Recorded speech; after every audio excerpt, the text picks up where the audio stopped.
finding comfort and joy sometimes in the ambiguity Mm. of there are opportunities, but sometimes like you don't know. And being able to be comfortable in that ambiguity opens up incredible opportunity because you listen differently, you reframe a little bit. This is the Knocking Doors Down podcast. I'm your host, Jason LaChance, and here we unlock stories of resilience, triumph, and transformation. Hey, please hit that subscribe button on whatever platform you're on. And while you're at it, why not leave a rating, a review, or a thumb up on YouTube and a comment in the video. And my guest is Betsy Frost, the CEO of Hoplark, a non-alcoholic beverage brand brewing hop teas and waters like craft beer to make health-conscious people's wellness journeys more flavorful and exciting. I personally got to try it, and it is amazing. Betsy and I have an awesome conversation that includes connecting with nature and how vital that is, being conscious of positive opportunities that come our way and embracing them. We discuss finding comfort and joy in the ambiguity of situations, the vital importance of the mentor-mentee relationships in our lives, as well as talking about finding strength in letting others in. We also talk about the origins of Hoplark and the work she's doing, plus fun random questions, and Betsy leaves us with some amazing final thoughts.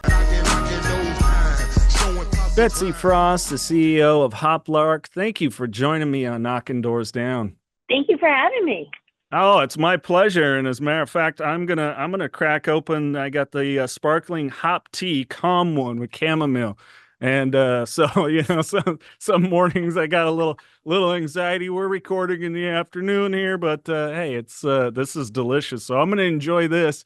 While I ask you about gratitude, I start my day with it. So 3 things you're grateful for today. Oh, today I'm actually grateful for being here and getting to talk about our awesome company. I'm super grateful. I'm actually away with my family right now at the beach, and my parents are here, which is amazing. I live in Minnesota, so to see water, to see the beach, the ocean is amazing. And I'm just super grateful for where I am right now. I had an amazing, which we probably can talk about. I have a coach, and I had an amazing session yesterday, and just a breakthrough of like, oh, I got this. Like, I'm feeling good. And I'm very grateful for that feeling.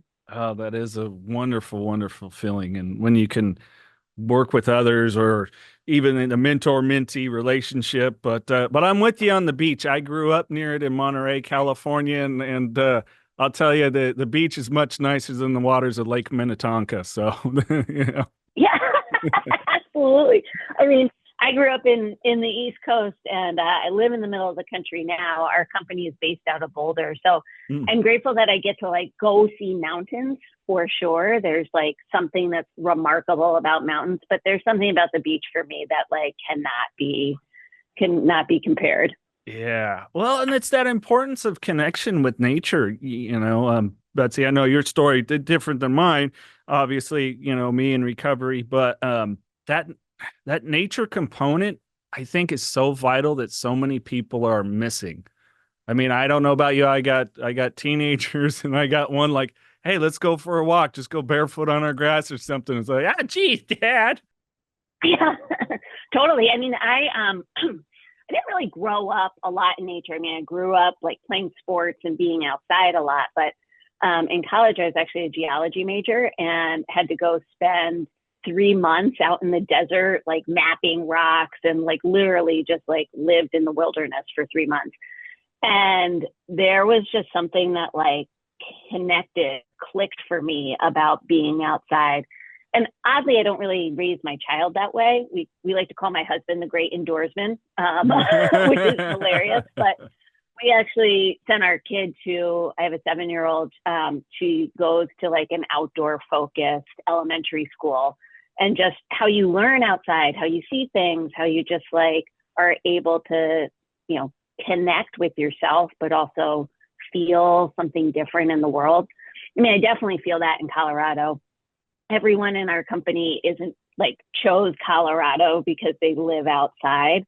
And there's just some energy that comes from it that's amazing. Yeah, absolutely. Well, and I think that's awesome that you're doing that with your daughter. Because I mean, one of the things I'll go and I'll speak with generally teenagers, junior, senior year of high school, and that electronic device is such a hook that so many people are just. I mean, I'm guilty as charged at times. I run a bunch of social media accounts and. It's like, oh, I just, yeah. So I think that detachment is vital. Yeah, it absolutely is. And I mean, I say that she's also completely addicted to YouTube. Although, like, we now make ourselves feel better. She was just diagnosed with dyslexia, and we're like, oh, she's just using that as a way to learn, right? That's me making myself feel better as a parent. Like, oh, no, this is just a learning tool. Hey, you know what? I'm on your side because I am dyslexic and I always learn so much more from videos. For instance, I've got a car I've been doing some modifications to. Pop on YouTube, see what the other guy's doing. Much easier than reading the directions. Much easier. Seriously. I mean, she learned how to play dolls by watching videos, and like now can do it for 2 to 3 hours by herself at a time, which is unbelievable. But you're like, huh. There's something a little useful. I'll just like make myself feel better about that. Well, I'm always fascinated. I mean, your story not only starting Hoplark, and I mean, God, you and the team have won some amazing awards, and you're formerly with Dry Soda Co. and really grew that brand. But you worked at General Mills prior to that, so I'm kind of interested what little Betsy was like to go from geology into working for General Mills. Yeah. Well, it's kind of a long and winding story. I'll try and make it as quickly as possible. But like when I was growing up, I never knew what I wanted to be. I never saw past college. It was like getting into college. And, now with the path we're on with my daughter and learning all about the way that she learns, you learn a lot about yourself. And I probably had some undiagnosed dyslexia because of the amount of effort I always had to put into something. I was constantly memorizing. And so it was just this huge kind of push to get into college. And then I had no idea what I was going to do after. And my dad had pretty amazing wisdom. When I went to school, I went to a big liberal arts school. And he's like, you're not going to learn anything practical here. Like, this is not a job school, but your job is to go to every class and to learn how to think differently. And so I took geology and then urban studies. So thinking on million year scope, and then like, what are we doing in this environment today? And I had taken my geology field study, and then I took my first semester senior year off and traveled around the country doing dating, violence, and sexual assault peer education. So like road rules with a purpose. There were like 8 of us in a van going to 36 states. And I came back to school and I was like, my only goal is not to work for corporate America and to live someplace I'd never lived before. And my parents were like, get a job. I had just like bailed out of a master's program in geology, and they're like, go get a job. So I found this random job in economic development in Sonoma County, California, which was like a 14-month gig. I did that, and in the late 90s, I joke, I did my government work, and then I moved to DC and joined a startup. So I was like completely opposite everyone. And then ended up at this company called The Motley Fool, which is about investment education and making things accessible, and really working for my first purpose-driven company. And I was there for a few years, had my quarter life crisis. I was like, what do I do? I'm like, well, I'm kind of good at school, but I knew I didn't want to be a doctor or a lawyer or a specialist. And so I was like, I'm kind of doing business now. Why don't I go to business school and I'll start my own version of The Motley Fool? So everyone in my life has their life around things that they're passionate about. Like my mom was a nurse school teacher, and my dad like loved soccer. My brother's a ballet dancer. My sister in second grade said she was going to change the education system, which is what she's doing. My cousin's an artist. And I was like, what's my thing? Like, I got to find my thing. And then like, I'll make my life about that thing. And I went to school, and I realized that it wasn't like a thing or a topic, but it was this process of building things, building teams, building people, building opportunities.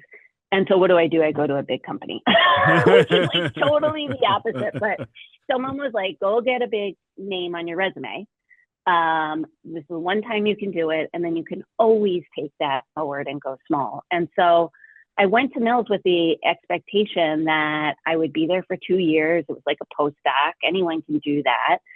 And what ended up happening was I kept getting opportunities because you rotate. So, I started in food service, and then I was on Cheerios, and then Old El Paso. And at the end of every year, I would go and apply for new jobs and see what was out there and what else I wanted to do.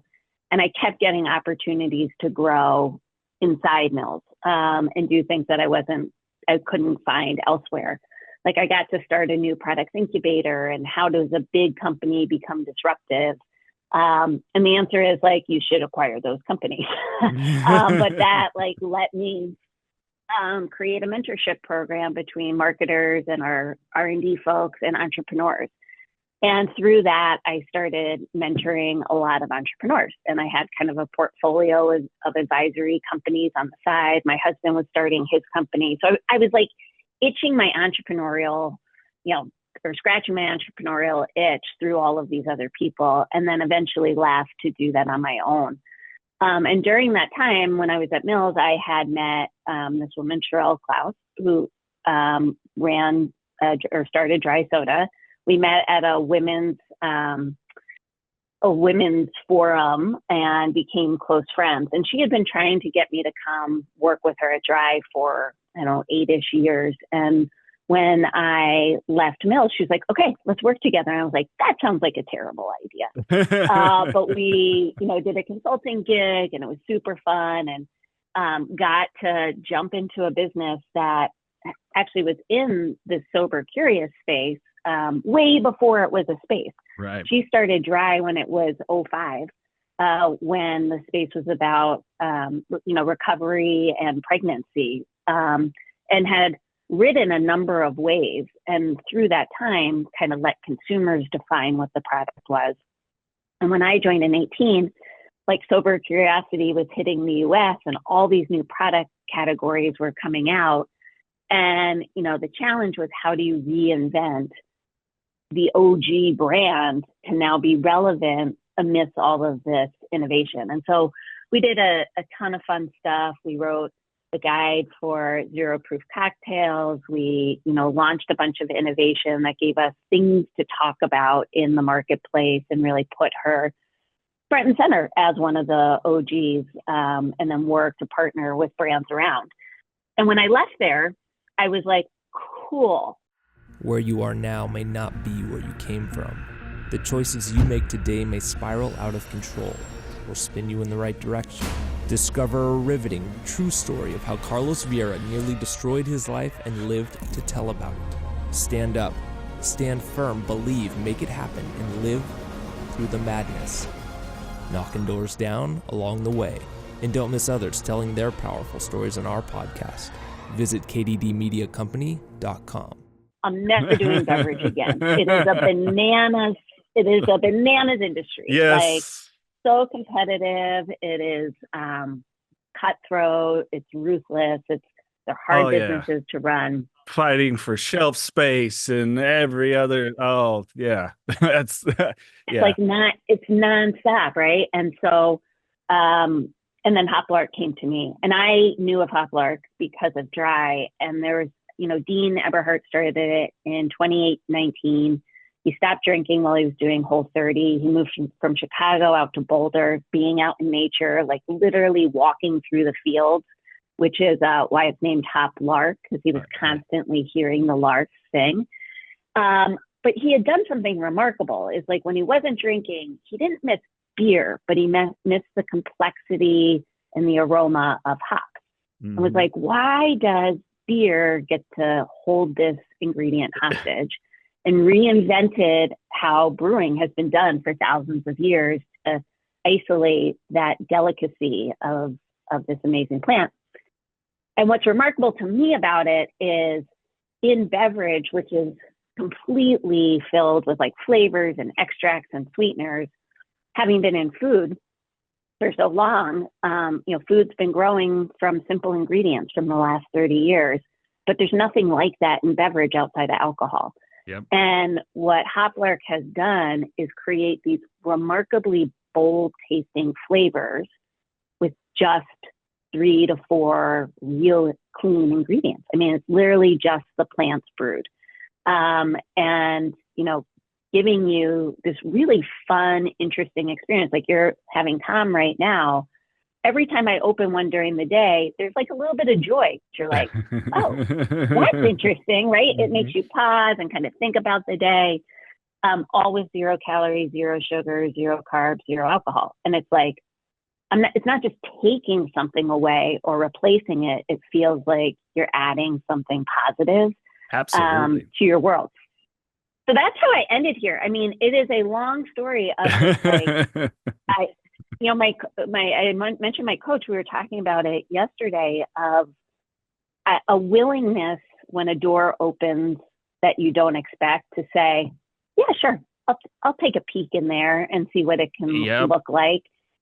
And kind of being open to doors opening or looking in a different direction than I might have thought that was my path has kind of dictated this path that I'm on now. Oh, I understand, Betsy. Hey, I didn't expect to have this stuff on my resume, like, hey, if you had told 25 me that alcohol was even going to become a problem, you'll talk to Charlie Sheen, one of your acting idols, at some point on this podcast, and be a sober coach. And, it's like, but I think you said something that's so vital for everyone. And we preach it in recovery meetings, people that I've sponsored or recovery coaching, is it is so vital to be open to opportunities that are presented to you.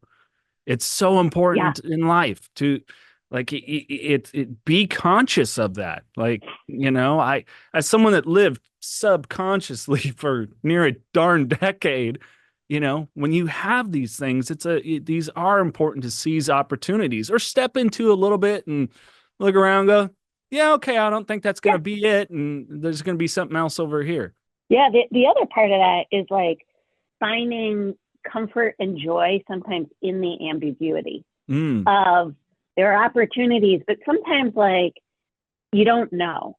And being able to be comfortable in that ambiguity opens up incredible opportunity because you listen differently, you reframe a little bit, you think about, you can define where you want to go, but being open to the how you get there has been, I don't know, it's not only worked for me, but it's like just made me a happier person because you let go of the stress of like, I have to have an answer. I have to be this way. I have to show up this way. And it's like, no, I'm just going to figure it out. And it's okay not to know. And just like being okay in that like ambiguity has helped me a lot. Yeah, no, thank you for sharing that. And I think a lot of people, you tell me. I mean, I'm kind of isolated in the space and the people that I tend to work with and around, but I'm seeing a greater embrace of people going, hey, it's okay to make a mistake, mess up. Matter of fact, messing up is great. I love messing up. I tell my kids, mess something up, like, break the rules, not the law, like mess some stuff up, and I'm seeing more of an embrace in that and people understanding that, not just with workplace, but life. And I mean, like in relationships, we mess up a little bit. I'm not talking something terrible, like you step out on your partner, but we say the wrong thing or something. And, it's like, oh goodness, I just learned something vital about my partner in that moment, or friend, coworker, whatever it is. It's important to embrace that part of being human. Totally. I mean, it's definitely, we talk a lot about it at work because to be an entrepreneurial company, you have to go try things. and you got to break some eggs, and they all don't work. I mean, I think everyone would love to be sitting here telling the how I built this story, and it sounds like, of course it worked out that way. That was an amazing series of amazing decisions that you made that totally worked because you're so smart. And the answer is like, no. Like it is, it's always in the gray of you just think that you've made it, and then something happens and comes at you. And, to build an actual brand that's meaningful to people, you got to go out and you got to try things. And most of it's not going to work. And it's almost about the volume of things that you try. And then eventually one works, right? That's kind of the old sales adage is it doesn't matter. It doesn't matter how many yeses you get, it's how many no's, because that means you're out there making all the calls and pushing people to like, it's okay, try it. Like you're not, as you said, like there are some big mistakes, but I think people overestimate what feels like a big mistake. Like you should be making mistakes every day, which means that we are trying something new and like pushing the boundaries. And like as a brand like Hoplark, everything pushes the boundaries. Everything's weird about it. Like I'm drinking hops during the day, not beer. Kind of tastes like beer, but it doesn't really taste like beer. Some of it doesn't taste like beer at all. Like there's a bird on this. Like, what is this thing, right? I will throw this in real quick, Betsy. Water. One of the things that I like about it, like when I was in my drinking periods in life, beers with hops would often upset my stomach, and I'm sure alcohol and everything. This does not. It's like a really nice. It is very different. Like I didn't know what to expect. I'm like, damn, this is good stuff here. So, but yeah, it is that risking, willing to go out there. And I think we always think of innovation as an external thing, and it's not. We constantly redefine ourselves and change and go through metamorphoses and all kinds of different experiences through life. And how fun, right? Like that you don't have to be who you are right now, tomorrow, or the next day. Like there's so much that you can explore and be and do, that like the idea that like this is just part of me on the path that I'm on. And like I've got so much more to, uncover or figure out or be and explore. Mm-hmm. And that and you hit it on the head. One of the things that I'll often tell newcomers to recovery is you're not under any obligation to be the person you were 5 minutes ago. Like you don't owe that to anyone. You want to change for positive, empowering decision, mind you, go for it. It's all up to you. Make it happen. Totally. I mean, it's fun. Yeah. Even the bad stuff, right? Like, yeah. That's the cool thing about, for me, where I'm at in life is I'll tell people I used to experiment with chemicals. Now I experiment with just myself and life. So that I kind of want to ask you about, you're doing some women mentorship, the One Step Closer program / JEDI network. And I'm a Star Wars fan, so that caught my eye. But can you tell me a little bit about that work? Because I don't think any of us have the growth that is necessary without a solid mentor-mentee relationship. And you've got to be both. Totally. Yeah. I mean, mentor circles have been a large part. I mean, in general, mentorship has been a large part of my life. I mean, there's someone in every stage that continues to walk with me in some way or has helped me see things in a different way. And so that has always been kind of a part of who I am. I think part of it comes from playing sports and just like working as a team and what does it take to connect individuals. But at General Mills, we had these women mentor circles, which I think were way ahead of their time of connecting. It started with women in marketing, and then I ran the organization for the entire company of women in leadership, of finding support through other coworkers of different levels of not only how to manage the organization, but how to think about your career, how to show up differently. And one step closer, and JEDI is a nonprofit organization trying to help increase diversity in the natural food space, as well as incorporate sustainability to the way that we operate across the board. And as part of that, my friend Angie Rossi had gone to them and said, we did this thing at Mills that was amazing. Have you guys thought about mentor circles? And she started it 4 years ago. I've been co-leading with her for the last 3 years. And the intent of our circles is to give onlys. So women who are the only in their level, in their company, in their function, the community to connect with others. And what we find is there's a lot of one-on-one that happens, but we do a circle every month. And just the openness when people come as themselves and like give themselves this hour and a half, 2 hours of space to say, I need help with this thing. And then the power that in the empowerment that you get by sharing ideas or sharing your troubles and just coming together and sharing your wisdom gives you empowerment of like, I can do this.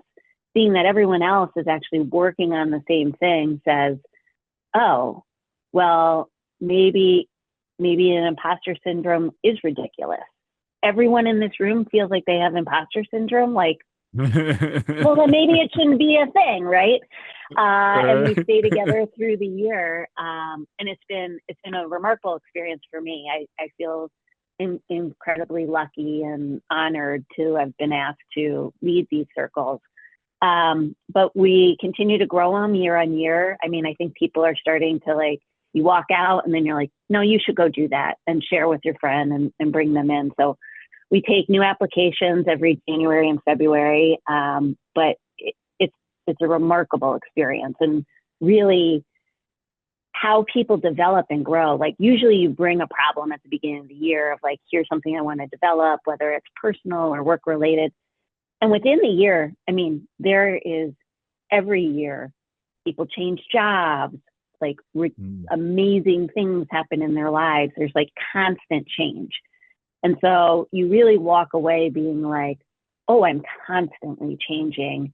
And the more that I am open to that and the more I let people into that, the stronger I become and the more open I am to that change. And that's kind of the theme that you see year on year out of the circles.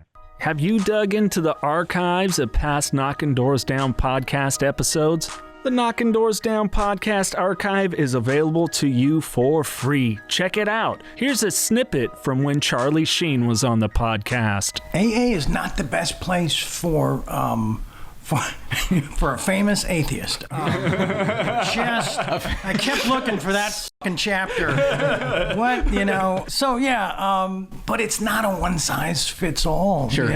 It's like saying that we all think the same, like our brains are built the same. They're just not. Right. Yeah. There's such uniqueness involved. Check out this episode and so many more in the Knockin' Doors Down archive. And while you're at it, hit that subscribe button, give this video a thumb up, leave a comment, and share with somebody else that you know will get value out of the Knockin' Doors Down podcast. Betsy, isn't community a beautiful thing? Because hearing you talk about that, people ask, what I get out of, being a part of 12-step fellowships and groups. I same as what you just shared, that beauty of not only seeing other people grow, going through the things like, imposter syndrome or whatever it may be. And sitting and thinking, boy, I haven't done anything. Nothing's changed. And then all of a sudden you have somebody else in a little one-on-one that reflects back to you how much they've seen you grow. And that's just such the beautiful thing about community and just wanting to be good to other people, be of service is what we call it. And just be there, just be of help, be of service, It's amazing. We do make people write a letter to themselves, and then we hold it, and then we send it to them a year later. And it's such a fun exercise to be like, well, look where I was. And, or, you know, what I said to myself a year ago versus where I'm sitting right now, which is just a fun thing to do with a friend or in these groups. It's a good way to like shine a light on how much you are growing all the time. And leave yourself a little, a little gift. Yeah.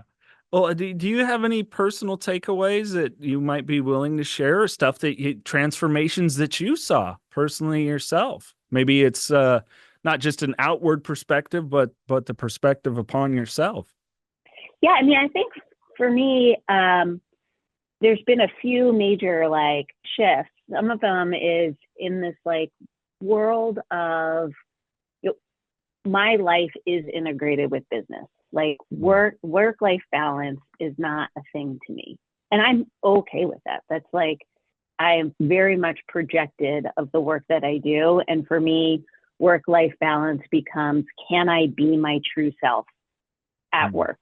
That I am not holding world in two places. And I think, I had said that for years, even when I was at General Mills, and I knew it was time for me to leave when I was putting so much energy into who I needed to show up as at work.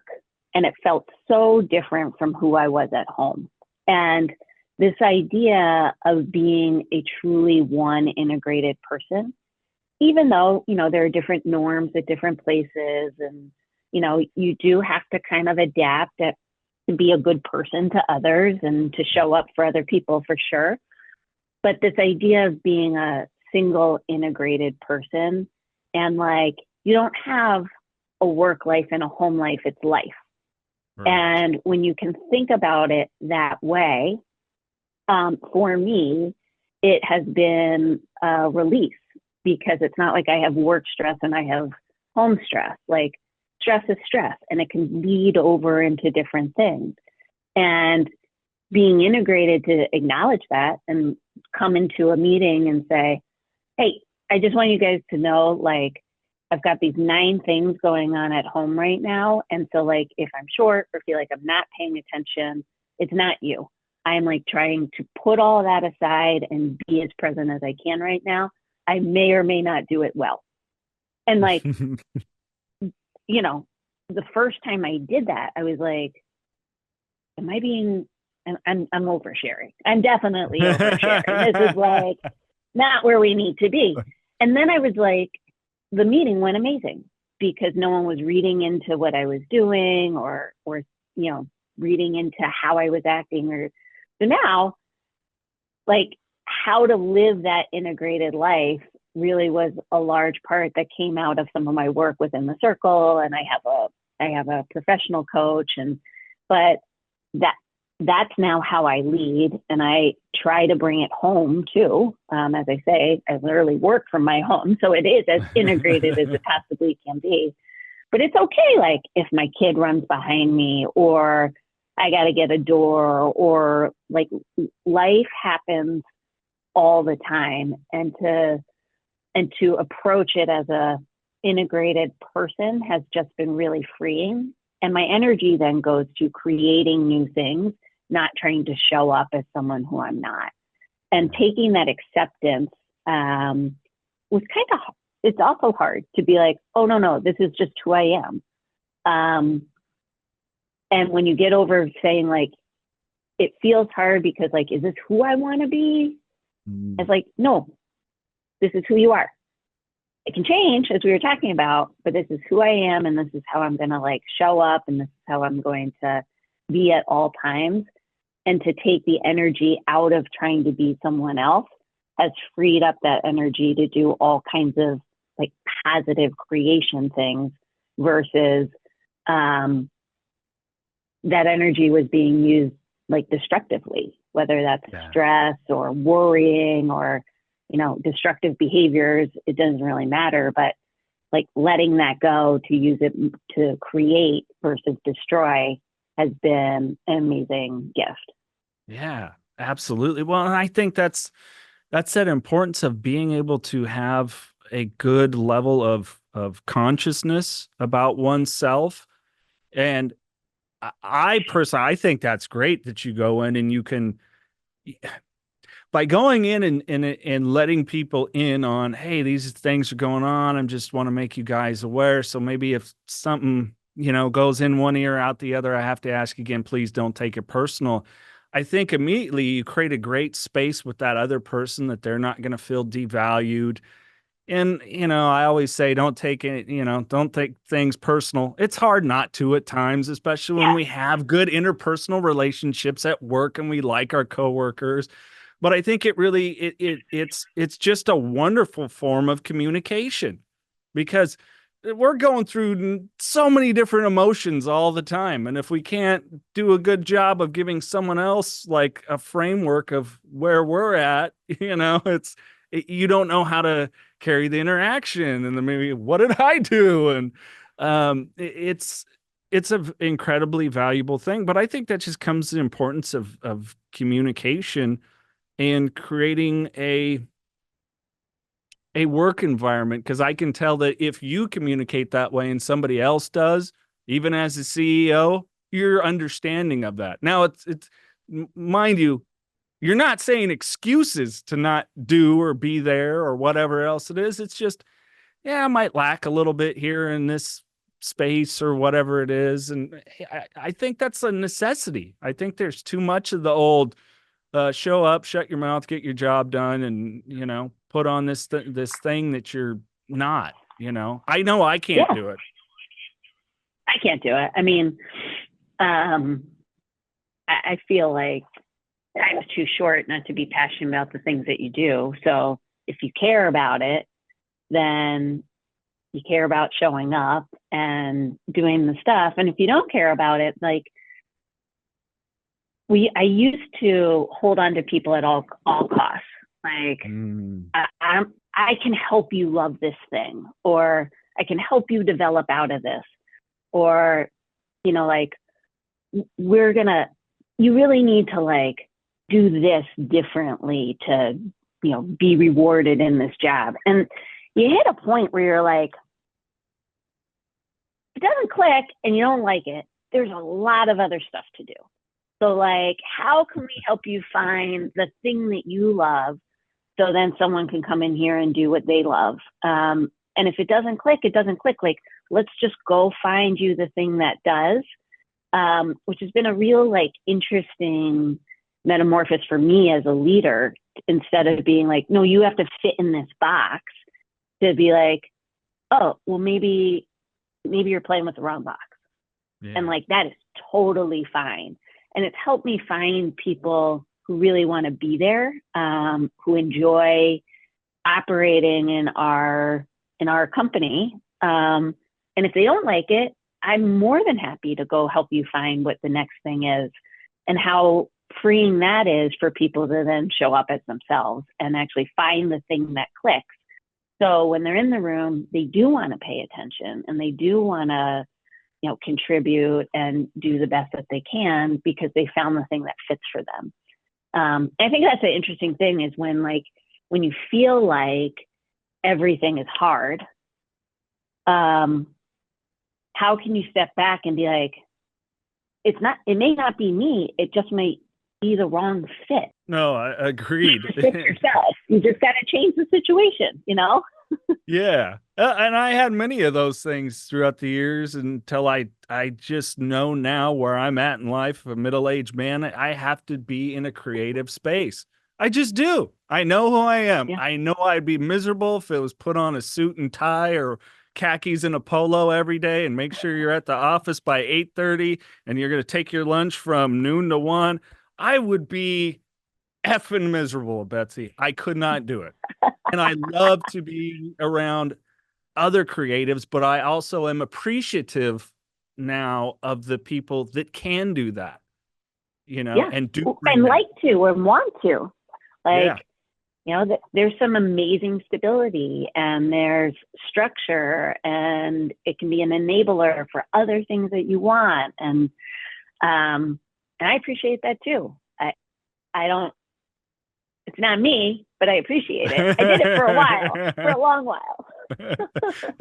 Yeah, my partner, she's amazing at organization and everything. It's like, go ahead, babe, you do your thing. Like you're fine with me. I'm like, look, if it was me and like I was just a single guy, I'd probably have like 2 plates, 2 spoons, 2 forks, 2 like, yeah, just put it like I don't hold the same value, but I respect and support those things in the way that you value them.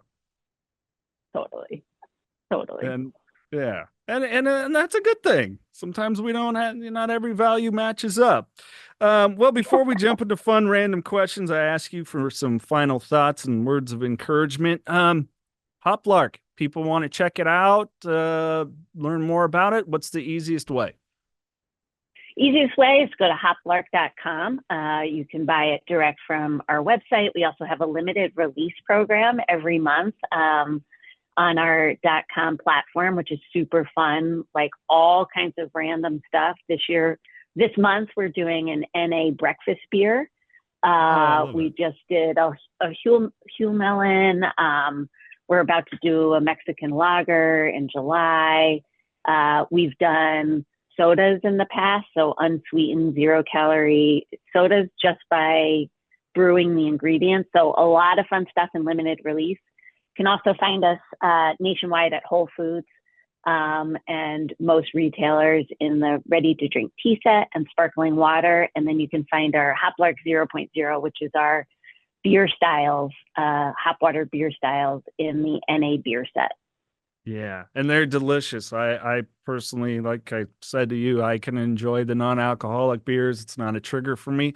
But I have actually had friends that, and they weren't even necessarily sober curious per se, but I'm going to save a couple for my best friend because he's, as we get older, hey, alcohol is just bad for you. That's why it's called pick your poison. It's terrible. And as you get older, everybody thinks, oh, my hangover's gone, I'm fine. No, that alcohol, I'm going to tell you, hasn't left your body. Just a little hint here. And it's such a wonderful alternative. And, I was out working on my car the other day, and I had one of the beers that you kindly sent me, the non-alcoholic Hoplark beer flavor. I don't know how you'd want to classify it, but it was nice. Here I am, I'm working on my car. I'm having what I would consider an adult beverage, but there's no negative consequence to this for one. And it's just like, it's good. And, so yeah, I really dig the brand. So you definitely have a client for sure from me for now, but, I definitely highly recommend people check it out if you're even sober curious or just want a nice alternative, maybe to a sparkling water or whatever else it is. They're wonderful. Yeah, it just creates an elevated, even instead of sparkling water, to have something a little bit more interesting in the day, a little bit more elevated. I had someone tell me, I love having Hoplark at lunch because I feel like I'm doing something really naughty, but I'm actually doing something really good. Right. I know. I kind of had that feeling when I cracked this one because it's not yet noon where I'm at as of this recording, but it's like, oh yeah, no. All right. These are fun random questions just to have some laughs and giggles. Don't overthink it too much. If you could have dinner with any one person, living or not, who would it be? Oh, goodness. Obama.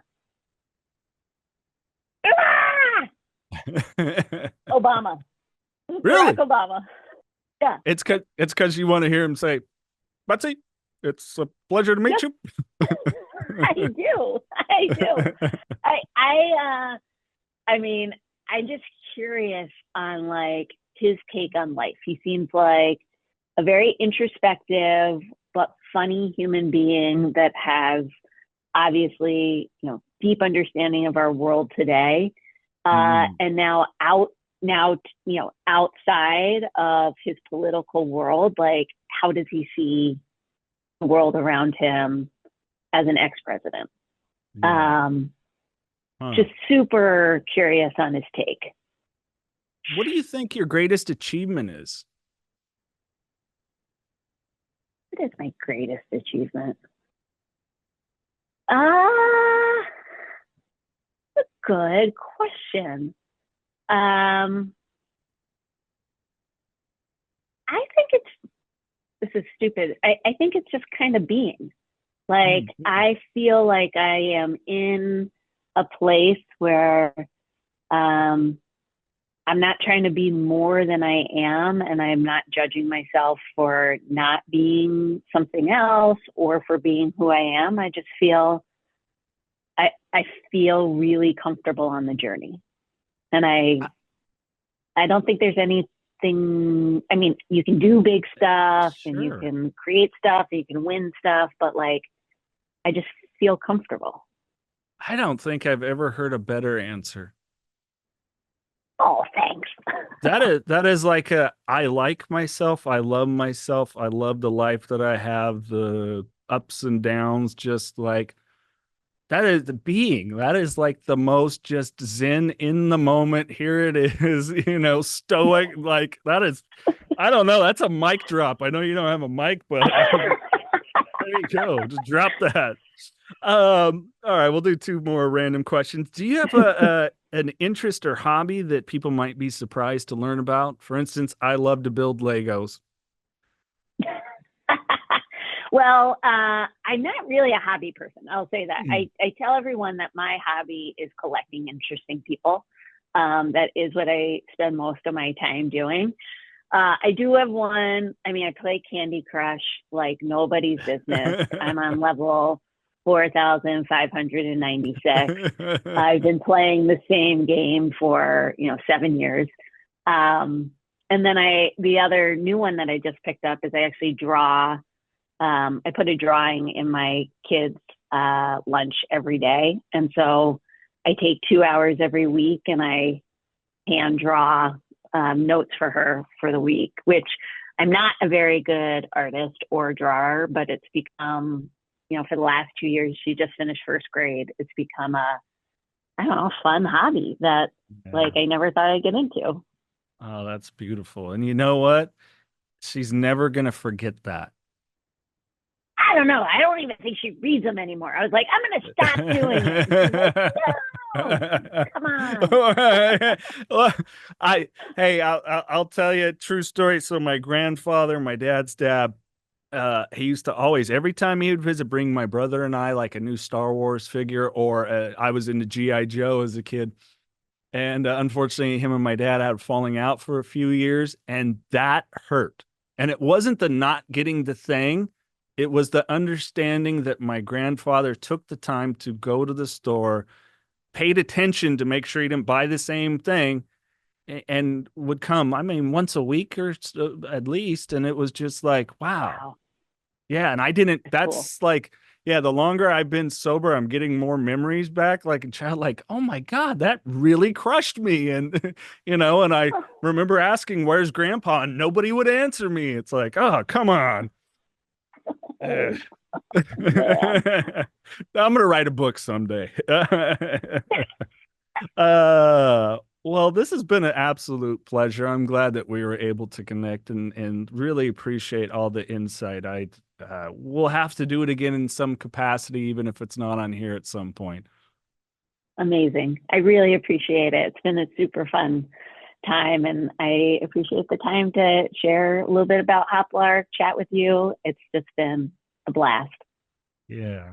This is where I give you, I jokingly say, the Jerry Springer moment of closing out the show, of anything that you would want to lend, positive or encouraging, maybe even a recent lesson that you've had in life or whatever. Yeah. I'll just end it with, you got this. Have a little bit of fun. Find a way to smile a little bit every day. And even if you feel like you've got to fake it till you make it, smiling and like telling a joke and saying like, all right, I'm going to find something positive to do. Faking your way to positivity is like the best trick in the book. Because if you pretend and just even practice it, it starts to show up even when you're not looking for it.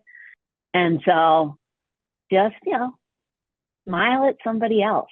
Like, it's shocking how much you'll like freak them out. And then you're like, ha, it's kind of fun to see what happens when you smile at someone else. And then all of a sudden you start doing it. I love it. Again, the brand Hoplark, the link is in the podcast description. Go and check it out. I can't give it enough. Like, if I was a reviewer, it'd be like 20 gold stars. Seriously, it's a wonderful product, and I'll definitely be getting some more. Betsy Frost, thank you again. Appreciate you so very much. Thank you. Have a great day.